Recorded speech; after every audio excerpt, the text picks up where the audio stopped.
The craziest part about this video is that you may not have had sex for the past 2 years and still be a sex addict. Why does the term sex addiction even exist?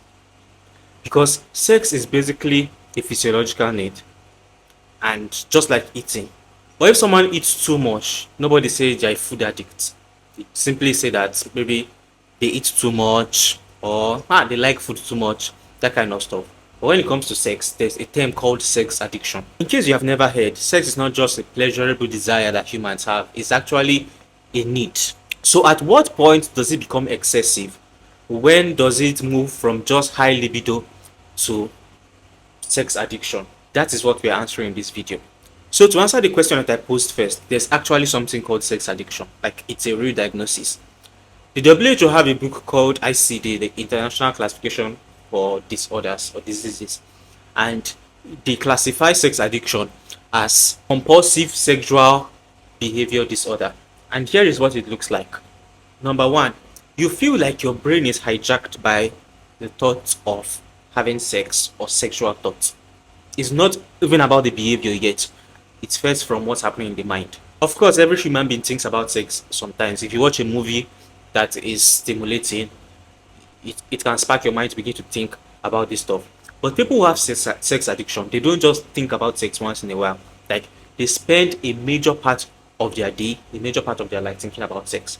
Even when they know that they should be doing something else, when they should spend their mind thinking about maybe an exam that is coming, they're just constantly distracted by thoughts of sex. A study was conducted in Cambridge University, and they discovered that people who have sex addiction, which is compulsive sexual behavior disorder, that the part of their brain which is responsible for reward and motivation gets so much excited whenever they see any form of sexual cues, and it was found to behave in exactly the same way that people who have, like, maybe cigarettes or drug addiction. So because they get this sense of excitement and reward in their brain whenever they are exposed to anything that sparks a sexual thought in their mind, they are constantly being drawn back to it. So because they are looking for that instant dopamine rush, constantly find yourself going back to thinking about sex, going back to thinking about sex, and it brings so much satisfaction. The way this differs from people who just have high libido and think about sex because they want to have sex often is that people who have high libido, when they are engrossed in a task, for instance, if they are working on a project at work, they can put aside their sexual thoughts and focus on what they are doing. But for someone with sex addiction, the thoughts are almost becoming not almost, these thoughts are intrusive. Like, they can't just focus whenever those thoughts about sexual activities keep coming up. The second sign that you might have sex addiction is when you keep increasing the stakes before you can get the same level of satisfaction. Now, this is common to all forms of addiction, whether it's drug addiction or social media addiction. That the activities you did before that got you satisfied, all of a sudden, they no longer satisfy you. So you have to either do things that are more explicit, do things that are taboo that you naturally not do, just to get that same level of high. So you can see someone who moves from occasionally viewing pornographic images to watching softcore porn, to watching hardcore porn, or someone who goes from flirting to sexting, then to a point where they are hooking up with strangers and they are just looking for every opportunity to hook up with someone they are just even meeting. Now, this escalation that is happening is not coming because they are just trying to be curious or have new sexual desires. It is happening because sexual experiences no longer give them pleasure, so they have to do something more to get the same level of satisfaction, because the brain's reward system has been attuned to no longer get reward from what you have been doing before. The third sign is when your entire life seems to shrink around sex. Now, remember, I've talked about the thoughts earlier, but it begins to move away from the thoughts to the action. That everything you are doing in one way or the other, you are trying to link it to how it can give you sexual satisfaction of some form. So you might begin to turn down invitations to go for events. You might begin to take longer breaks at work because you are trying to satisfy your sexual needs. Begin to isolate yourself from everybody because you are trying to do all the things that you are now ashamed to do because you know it's becoming problematic. Now, research even found out that when people have sex addiction, that it can rewire their brain to not only stop getting pleasure from base level sexual activities, but they also stop getting pleasure from other activities that naturally give them pleasure as well previously. For instance, they no longer enjoy spending time with friends because their pleasure comes from sex now. They no longer enjoy exercise or doing creative stuff. They just want to get their only pleasure from doing sexual activities. So if you find yourself spending so many hours watching porn, so many hours masturbating, so many hours thinking and planning around things related to sex that is obviously affecting other areas of your life, you might just have sex addiction. Now, this other point is pretty obvious. There's going to be a regret repeat cycle. So when you do it, it is affecting other areas of your life. You wish you can stop doing it. You are regretting the fact that you just did it.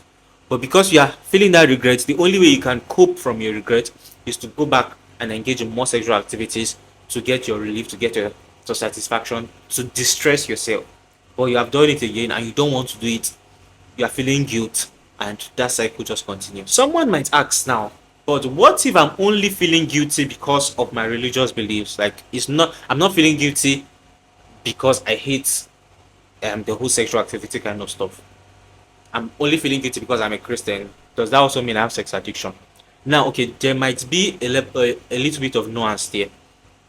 If the only reason why you hate doing the activity is because of your religious beliefs, and based on your judgment, it's not causing any strain to your productivity, it's not affecting your relationship in any way, it is not destroying other areas of your life, then that guilt and repeat cycle might not be a sign of sex addiction. But if you are hitting it because you obviously know that this is not good for you, and you can see the proofs in your life that this is leading you to a place where you don't like, and yet you keep falling back into it, and you keep going around that cycle, then it might just show that you have sex addiction.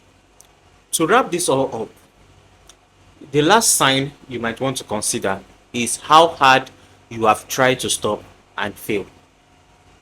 Probably if you are watching this video, it might be a sign that you have been trying to stop relating your life to things around sex and it is not working. That is one common sign that's associated with sex addiction. You try and fail, try and fail, try and fail, and try and fail. Now, I'm not talking about the guilt here. I'm just talking about the fact that you are not succeeding in stopping. Even when you have said today that you don't want to do it, you still find yourself doing it. That is one sign. Because I see many people deceive themselves in saying that, okay, if I can stop this thing, I'm not really addicted to it. Like, I'm doing this because I want to. Okay, don't do it for 1 month. If you cannot successfully, if you decide in your heart that I don't want to do this for 1 month, but you cannot successfully go for 1 month without doing it, you might just be addicted. And this would be a good point where you take a step further to get some help. People stay longer in their addictions more than they should because they keep denying the facts. And that's what this video is supposed to help you get out of. That you stop deceiving yourself if you're someone who is addicted, and you just take the steps to get help and to come out of this situation. But if you're someone who just have high libido and you're afraid that could this be sex addiction, your own life is going to be that you have a strong but controllable desire. Like, you have more frequent desire for sex than the average person, but you can control it. The second one is that it's not harming other areas of your life. Like, everything in your life is still functional, just that your desire for sex is very high. And the third one is that your drive is driven by pleasure, not by compulsion. Okay, I enjoy this, I want to do more of this, and you're going for it. But if that I want to stop this, but I cannot stop this, that's driven by compulsion. And at that point, you need help. Are you someone, or you know someone who has struggled with sex addiction at some point? Do you know some things they did that brought them out of it? Please share with us in the comment section and let someone benefit from your wealth of experience and come out of that cycle.